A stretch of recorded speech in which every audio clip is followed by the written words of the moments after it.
So, let's talk about the Pinocchio remake. Did Disney have to do this? Really? Okay, I know that they're already known for making live action remakes, especially with lots with Sleeping Beauty, The Lion King, and Dumbo, and many more. And making a remake to the Pinocchio film? That film's already considered a classic, so why is there even a point of remaking that film, huh? Exactly, none. But when I looked at the trailer, I had some bit of thoughts and thought this would be an okay type of film. But when I watched this film, everything, in my opinions, on my first thoughts, just fall apart. And you may be wondering, did I first thought this was gonna be okay, or was it not when I thought it was gonna be okay at first? Well, let's see for ourselves. So at the start, you may be thinking that I thought film was gonna be okay. So what really changed my mind? Well, while I watched the film itself, I noticed something that is a big issue with this film, and that is the writing. Well, sure, it's the same story we all heard before in the classic days, with some bit of additions, but it feels like it just wants to end it off. Boom, we have the film from the classic, and we add some new additions, so that way it won't be too similar, just like we did with the Lion King remake. So be happy, people. And that's it. The pacing just goes so fast, it doesn't give us a moment to breathe, and then just in another scene take in. And God, I'm having some bad coughs today. I'm sorry, people. But seriously, why? Just why did it have to go so fast? It just wants this film to get over with. Sure, a lot of films actually win this situation, but not as much as the Pinocchio film, I would say. And did we seriously need a seagull sassy attitude character that mostly feels like it's trying to be like Aquafina? Aquafina. Sorry guys, my my damn cough voice is really ticking me off now. But yeah, that the story is an absolute mess with poor execution and pacing that almost ruins the entire feature. And it really does suck, since I hoping that this was being an okay film, but due to everything else that's happening, it makes the Pinocchio film feel like it was worthless and just rushed. Give the story that it does have some ideas in general that can make this look a bit unique, but blame the pacing for not bringing all that moments up. And the big issue with the pacing in the writing is the ending. When we're at the part where Pinocchio actually has super speed powers to push the boat, because you just give him some powers because of lazy writing, of course, to get away from Monstro, which I'll get into later. And then it begins, and we get into that big cliche of what I think that Geppetto is dead, yada yada yada. We all know how that goes. Magical tears came out of Pinocchio to bring him back alive. Then, when they walk out of the cave, Pinocchio slowly turns into a real boy, and that's it. Boom. We just don't see the other characters either. You just want to get over with. I can't blame them because the story is really shy, but couldn't they at least take their live action film seriously? Just why not doing the Jungle Book remake? That film's a lot of fun, the same ways as the original film, so why can't they do it that way? Come on, Disney. What the hell happened to in production? Even if the story is kind of shite, the animation the visuals in the reworld is kind of a mix.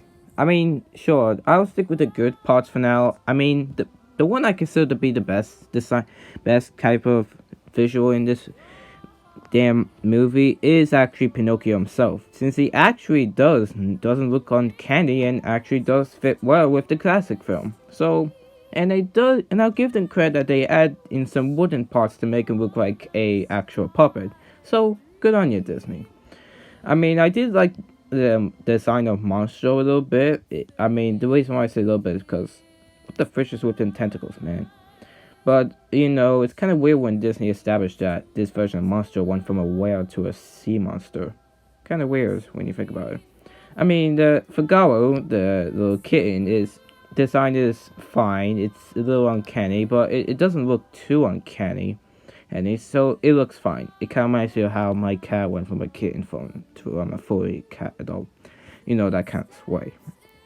I mean, sure, Pressure Island looks kind of nice, but it can be a little distracting when you think about it. And even though the donkey transformation scene is kind of look a bit off, it does kind of fit well when you think about it. I mean, it's the design of donkey looks horrifying, and it does fit well with the scene. So at least it actually does fit to like the classic films, not fully with that emotion kind of stuff, but it's fine as it is, you know.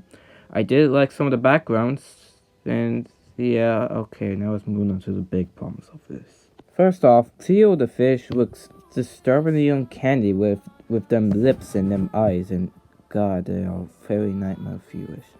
The big problem is that even Pinocchio before was made in CGI. I mean, seriously, Disney, can you at least not let have Tom Hanks play with real puppets? Not even one golf. And that's basically the problem. It doesn't do well with the CG like in the other live action remakes. And that's basically the big problem of why, since the live action mixed with animation doesn't really blend well at all. Especially when some of the characters moving cartoony, even though they're meant to be in the real world, for God's sake. Come on, Disney, do you not even know what you're doing with your job? What the hell happened to your production? Oh wait, I always said that. My bad. But the actors, while there are good ones, there are some that do not quite do the job well here. I mean, I'll give that the actors that do play on screen do actually do a good job, like you know, like some like the kids, like you know the one that kid that stands out turns out a donkey. I forgot his name. And Luke Evans did a good job as the coachman, and also the other guy who did well as the guy from the circus. And I would say same for Tom Hanks, but he acts like a confused old man at times when you think about it. I mean, he's not really confused all of a sudden, but he feels like your typical old man, and that's it. But for the ones that are not at those types of good levels, are some of the ones that are a bit like Geppetto, like the girl who the live action girl who just appears out of nowhere to help Pinocchio, and that's basically about it. Yeah, and even for the freaking Mother Fairy, who feels like the one from Shrek when you think about it. Yeah, it kind of feels like that way when you know how it goes. But for the ones that are animated in CGI and the voice actors do the voices for them and don't appear on screen, they are not good. I mean, I'll give Pinocchio. I mean, Pinocchio is actually pretty good since he does speak and actually act that well from the one in the classic films. But then there's Honest John and Jiminy Cricket, who Honest John by Keegan Michael Key sounds like more of a comedian that just wants a single laugh and wants to get his acting role over with. And Jimmy Cricket sounds like an old prospector. I mean, or some kind of prospector, and yeah, that's basically how I put it. Not an old one, just your regular prospector. And I couldn't really go with much about it. So yeah, the acting can be a bit of a mix. There are some good ones, but for the ones that are not good, can leave this film to an uncomedy low. The 2022 live-action remake of Pinocchio is, of course, like some Disney live-action remakes, is not a good film at all. The story doesn't add anything new. Its visuals are not really that impressive, even though there are some moments that actually do look nice, but some don't and look a bit uncanny like they usually do. And some of the actors don't really do a good job on the characters either. And I guess I would say there are some nice things about it, like there are some nice animation stuff with the visuals, and some actors do give a decent performance, and at least it actually does try, at least, I guess, I don't know. But that's the point. It doesn't really do well at all, since not many people feel like they care about making a live action remake of Pinocchio. And for some reason, I actually started to realize that the whole Disney live action remake stuff is kind of like in that same situation as the Disney DVD sequels. I mean, think about it. What actually makes the Disney DVD sequels kind of get into our minds is that it's actually a thing that they just take classic anime films and give them sequels that no one really actually asked for. And thanks to John Lasseter in 2008, shut down the entire Disney sequel ideas, which is kind of like how Disney live action remakes are starting. They started back then in 2010 with, oh I know, I think it was with 101 Dalmatians live action remake back then, and they keep on making more of this now. So there must be like a part of the CGO that's probably gonna shut down the whole Disney live action remake stuff. Well, in that case, I have to give out good luck for him, because that would take a long time for him to actually tell Disney to stop making these live action remakes, because we have the movies right here. And that's why the Pinocchio remake feels like that the live action Disney remakes are not doing a good job and actually starting to fall flat. And that's why I'm giving this film a 4 out of 10 and with the seal of bad. So, with that said, at least I can say that it's better than Pinocchio True Story.